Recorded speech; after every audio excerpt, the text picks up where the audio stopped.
What's up, everybody? This is Team 2123 coming to you with another review, and this is on the Air Jordan Retro 11, um, also known as the Breads. As you can see, here's the box. Um, Tag. It says Air Jordan 11 Retro, black varsity red, white, style number 378037010. As you can see, the price tag is $185 retail. This is probably one of the most, if, not probably, but was the most anticipated shoe of the year. And so, without further ado, let's get right into the review. Alright, everybody, here you have your Air Jordan 2012 Bred 11s. These originally released back this past Friday, December 21st. This was by far one of the hardest shoes to obtain all year. Every major store, Champs, Foot Locker, Foot Action, House of Hoops, all those stores had raffles, and if you were not lucky enough to win one, then they left you scrambling around. It's going to mom and pop stores, and those mom and pop stores, first of all, are horrible because like I mentioned, the retail price is $185, and I heard mom and pop stores that were reselling them for about $350, $400, which is a shame. But in the sneaker world, I mean, nothing surprises me anymore. It's not like it used to be. But like I said, what could you do? I mean, we're all sneakerheads, and unfortunately, sometimes true sneakerheads are left out because you have resellers that are looking to make an extra buck off people like us. Like I said, here you have your Air Jordan 2012 Bred 11s. As I showed you earlier, the box is a standard black Jordan box, which I am highly disappointed about, because I really was looking forward to the maybe a Bred version of the Space Jam and Cool Gray boxes, the pull-out boxes that they were coming in. But Jordan Brand got cheap on us and decided just to put them in the regular box. It does come with the red plastic cover, as you guys can see. It has a little red plastic cover, and also it does have the red inserts, the red shoe trees, you can see. So these do come with the red shoe trees as well. Just put it right there. So other than that, like I said, I was looking over the shoe and everything, and so I'm just gonna go over the construction of the shoe, and I'm gonna pull out a comparison model, which would be my countdown pack version that released a couple years ago. But let's start out with the 2012 model. As you can see, the bottom, pretty basic standard 11 colorway. I mean 11 pattern.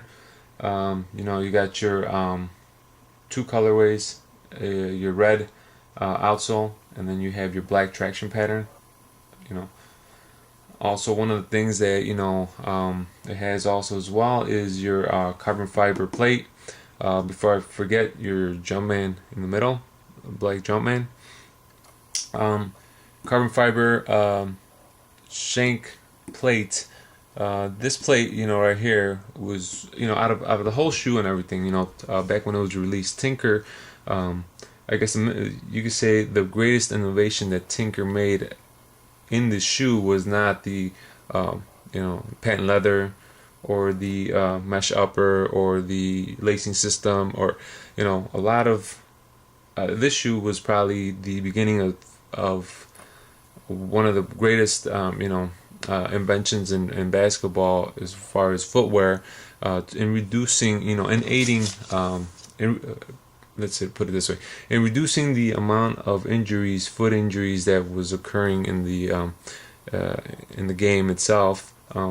This full-length carbon fiber shank plate, if you can see it, right, it goes from here and then goes over here. This was used to increase midfoot support, and it's also it was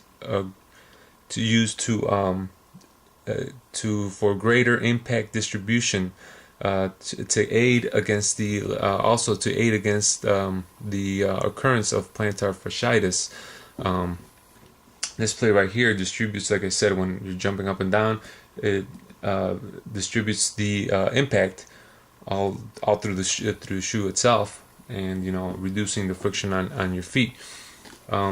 So basically, like I said, that was one of the greatest things that to come out of this shoe itself, that Tinker designed. So like I said, going over the shoe again, like I said, the bottom, you got your red bottom. Your traction patterns are like a herringbone type pattern, black, white midsole all around, and then probably the nicest part that everybody likes about the shoe is the patent leather around the shoe itself. You have a leather wrap back here.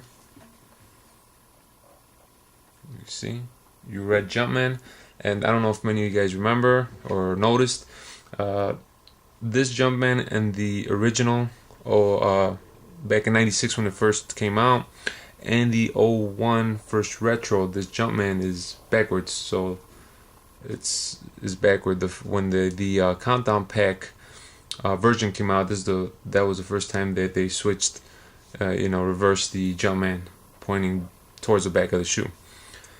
Just want to FYI for you guys. But another thing, going onto the upper, you have your mesh upper, and your tongue is also mesh as well.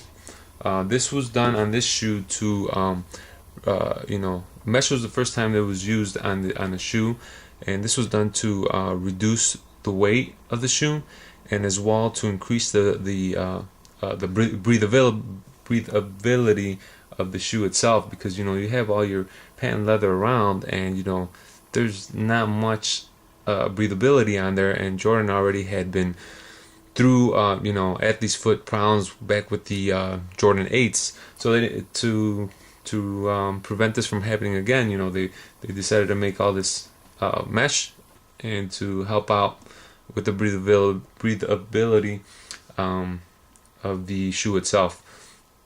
Also, you have this lacing system that was implemented as well. Very, very nice. You tighten it up, and it squeezes your foot inside the shoe.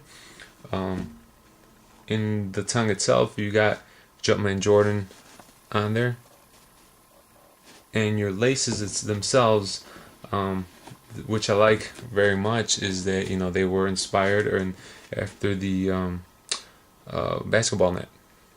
You got your oval, thick black laces, and then inside, you just have a regular red Jordan Jumpman inside.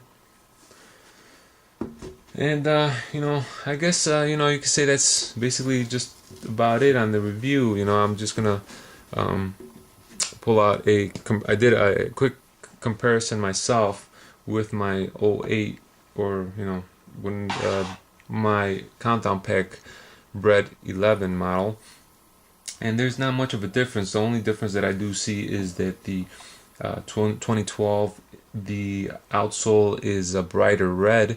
The outsole on the Countdown Pack is a little bit darker, but like this, as you can see, this shoe has been used, has been worn, and I'm just maybe it might be dark due to the fact that I've been wearing it, and comparing them there, you can see it's a little bit brighter than the Countdown Pack.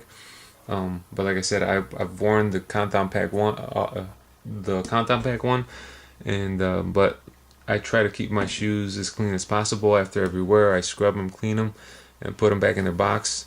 You know, I pay a lot of money for these shoes, and you know, I try to take care of them as much as I can. I know shoes are meant to be worn and beat up or whatever, but like I said, I don't have the money to be just buying a pair of shoes, rocking them, and just leaving them all dirty. You know, that's just not me. But basically, like I said, comparison between both of them, the leather feels the same. You know, it's the same thickness. Height-wise, same. The midsole, same. The upper mesh is the same. The Jordan Jumpman or Jumpman Jordan is the same as well.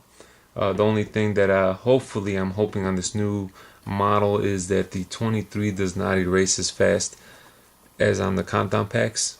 I like that little 23 now. The compound pack, after like the first 3 wears, this flaked off. I mean, that was ridiculous. Also, another thing that I'm hoping for is that this version, 2012 version, hopefully is much more comfortable than this one. This one was like walking around in cardboard. I mean, it's so uncomfortable. I had the 2001 first retros when they came out in 2001, and those were awesome. I mean, those were great. That's what I believe that's what you would expect from a shoe that has a full length air sole unit. A little bit of comfort, but just trying these on and walking around the house with them, it just feels totally different. It feels like they've made a better job on these, but like I said, I'm not sure. These things are very uncomfortable. I had to buy some insoles and replace the insole just to be able to walk around in them. But like I said, that's what I'm hoping for. And I guess that's just about it. You know, I mean, like I said, I just hopefully whoever managed to get these shoes enjoys them, and I wish that everybody could be able to get a pair and rock them or save them, or because they bring a lot of memories. To me, that's the value that I put in the shoe, is the memories that it brings back. And like I said, it just sucks that not everybody could get their pair. But without further ado, one more thing I want to mention is that I wish everybody had a Merry Christmas, and wanted to thank everybody for watching my videos, for commenting on them, for leaving me feedback. I appreciate it. Thanks a lot for watching, and stay tuned for my next review, which should be on the Air Jordan Retro 4 Thunders. So thanks a lot, guys. Thanks a lot for watching, and appreciate it. Appreciate all the support, and have a good one, guys.